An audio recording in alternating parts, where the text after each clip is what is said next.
আপনি এখন মারা গেলে মানুষ আপনার মোবাইলে চেক করে দেখবে এটাতে গান আছে, সিনেমা আছে। গান সিনেমা মোবাইল থেকে ডিলিট করে দেন, তওবা করেন।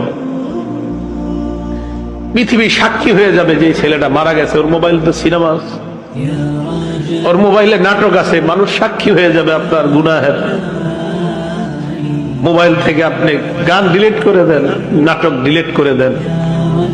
বন্ধুরা চাপ দিয়ে আমারে ফেসবুক খোলাইছিল, আমারে ফেসবুকে ইসলামী লেখালেখি করতাম। কিছুদিন পর বুঝতে পারলাম এখানে সময়ের লেখালেখি যদিও আমি করি, মানসিক যুদ্ধে লিপ্ত হইতে হয় ফেসবুকে। মানুষ পক্ষে লেখে, বিপক্ষে লেখে। পার্মানেন্টলি আমি ডিলিট করে দিছি, আমার কোনো ফেসবুক নাই। আমার জীবন কি চলে না বলেন? চলে, আগের চেয়ে ভালো চলতেছে।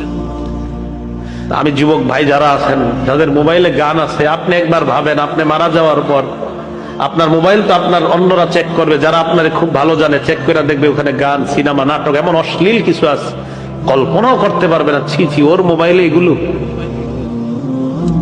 এটা কল্পনাও করতে পারবে না।